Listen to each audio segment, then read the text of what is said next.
안녕하세요. 시냇가 책방입니다. 저는 책방지기 한 걸음씩입니다.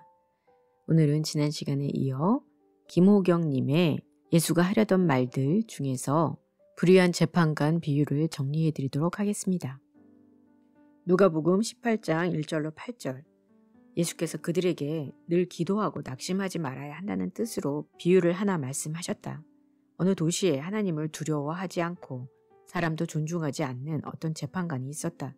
그 도시에 과부가 한 사람이 있었는데 그는 그 재판관에게 줄곧 찾아가서 내 적대자에게서 내 권리를 찾아주십시오 하고 졸랐다. 그 재판관은 한동안 들어주려고 하지 않다가 얼마 뒤에 이렇게 혼자 말하였다. 내가 정말 하나님을 두려워하지 않고 사람도 존중하지 않지만 이 과부가 나를 이렇게 귀찮게 하니 그의 권리를 찾아 주어야 하겠다.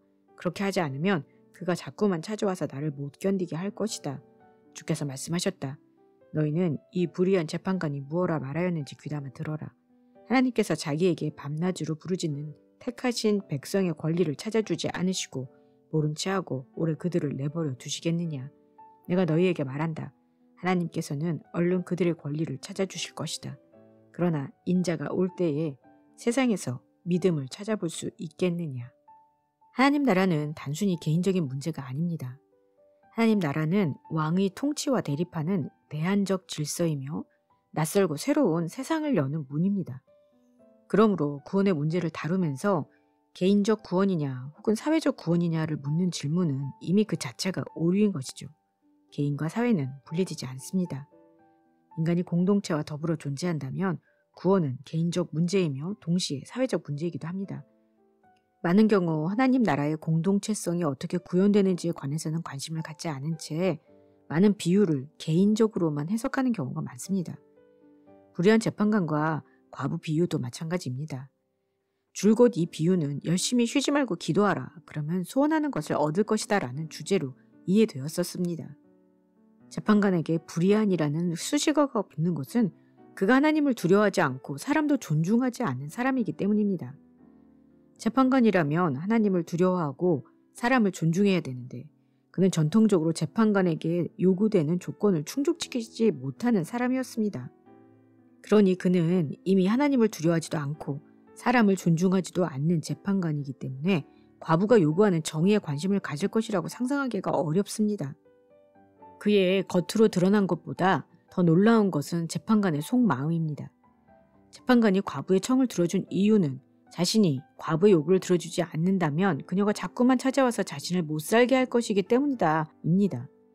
재판관이 갑자기 개과천선해서 하나님의 정의에 눈을 뜬 것이 아니라 그는 전혀 변하지 않았습니다.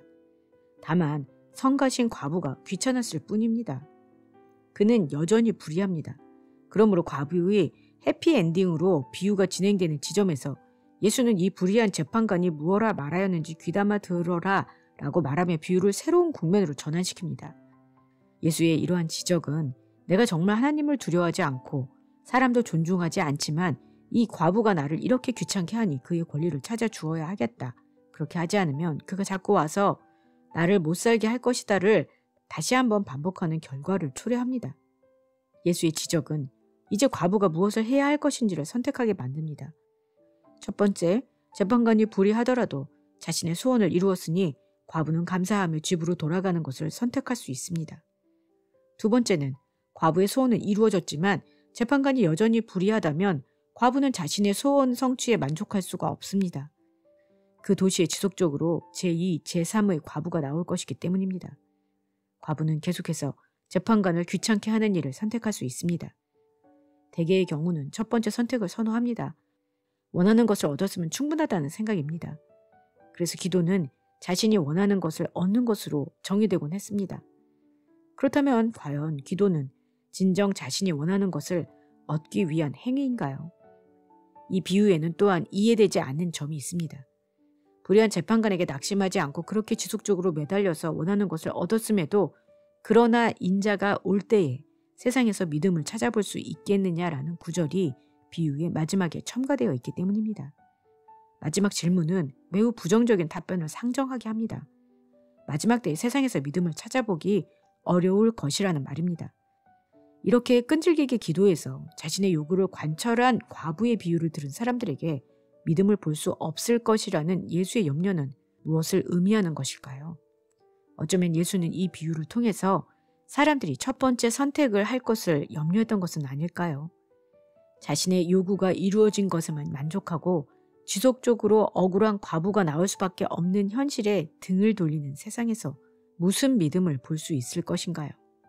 이 비유는 어떻게 해서라도 불의한 재판관에게서 내 요구를 이루어내라고 말하지 않습니다. 비유는 여전히 불의한 재판관이 하나님도 두려워하지 않고 사람도 존중하지 않는 세상에서 너는 무엇을 할 것인가를 묻습니다. 과부는 기쁨으로 집에 돌아가기보다 불의한 재판관의 속내를 간파하고 정의를 행해달라고 지속하여 부르짖어야 합니다. 이것이 바로 기도입니다. 기도는 자신의 소원이 이루어질 때까지 지속하는 것이 아니라 그 도시에서 불의한 재판관이 사라질 때까지 하는 것입니다. 또한 그 도시에서 억울한 과부가 나오지 않을 때까지 함께 외치는 것, 그것이 바로 기도입니다. 소원을 들어주었음에도 지속되는 정의에 대한 과부의 요구는 재판관의 의도와 예상을 완전히 넘어섭니다. 과부의 끊임없는 부르짖음은 재판관을 끔찍한 개미지옥에 빠뜨릴 것입니다. 상상만으로도 통쾌한 일입니다. 그래서 사실 기도는 말이 안 되는 행위입니다. 변하지 않을 권력에 대한 힘없는 사람들의 대항, 곧 달걀로 바위치기이기 때문입니다. 그러나 이런 불가능한 일을 해내는 것이 믿음입니다. 예수는 불가능으로 달려갈 수 있는 새로운 힘을 부여합니다. 그 도시에는 존재하지 않는 정의의 세계를 보여줍니다. 예수는 불의한 재판관의 세계와는 전혀 다른 하나님 나라를 보여줍니다. 하나님은 자신에게 부르짖는 백성의 권리를 속히 찾아주실 것입니다. 하나님 나라는 불의한 재판관이 득실거리는 세계와 다릅니다. 지금은 여전히 불의한 세계에 있다 하더라도 하나님이 통치하는 세계에 대한 믿음이 있다면 그로부터 불가능한 힘이 나옵니다. 믿음은 자신이 다른 세계에 있음을, 그래서 자신이 하나님의 정의를 실현하는 자임을 드러내는 것입니다. 믿음은 자신의 이익에서 만족하는 것이 아니라 하나님이 택하신 이들의 정의를 공유하는 일입니다. 집으로 돌아가지 않고 끈질기게 정의를 외치는 과부만이 마지막 때 믿음을 보일 수 있을 것입니다. 이 비유는 정의를 실현하는 공동체를 지향합니다. 그러므로 모두가 자신의 소원에 만족할 때 그것은 바른 믿음이 아니라고 가르칩니다. 정의가 요원해 보일지라도, 수많은 과부의 외침이 단지 달걀로 바위치기처럼 보일지라도 함께 지속적으로 낙담하지 않고 희망을 나누는 것이 믿음입니다. 그럴 때야 비로소 하나님의 통치를 받는 사람들의 삶이 어떻게 다른지가 드러나며 믿음은 새로운 희망의 상징이 될 것입니다. 과부가 자신의 소원이 성취된 기쁨을 가지고 집으로 돌아갔다면 그것은 무엇을 뜻하나요? 그녀는 악독한 재판관을 상대로 승리를 쟁취하고 자신의 몫을 챙김으로써 달걀로 바위를 친 영웅이 되었을 것입니다. 그러나 이로써 그녀는 불의한 재판관의 구조화된 구조를 또다시 구조화하는 역할을 담당합니다. 불의한 재판관은 변하지 않았기 때문입니다. 그녀는 불의한 사람들의 불의한 구조를 뒷받침합니다. 그리고 그것이 기도의 힘이고 믿음의 승리로 여겨지는 순간 믿음은 상징적 폭력의 일환으로 전환됩니다. 여기서 믿음은 불의한 구조를 공고히 하는 데 사용되는 도구일 뿐입니다. 그러므로 비유에 덧붙여진 마지막 구절, 그러나 인자가 올 때에 세상에서 믿음을 찾아볼 수 있겠느냐는 가벼운 발걸음으로 돌아가는 그녀를 멈춰 세웁니다. 과부는 이제 흠칫 놀라서 발걸음을 멈추고 생각해야 합니다. 그리고 물어야 합니다. 믿음은 무엇인가? 기도로 무엇을 해야 하는가? 하나님이 택한 백성이 하나님 나라에서 기억할 것은 무엇인가? 믿음은 새로운 질서에 대한 참여입니다. 믿음은 자신만이 아니라 우리 모두를 구원으로 이끕니다. 우리 모두가 하나님의 백성이라는 사실을 기억해야 합니다. 기도는 이러한 믿음을 드러내는 행위입니다.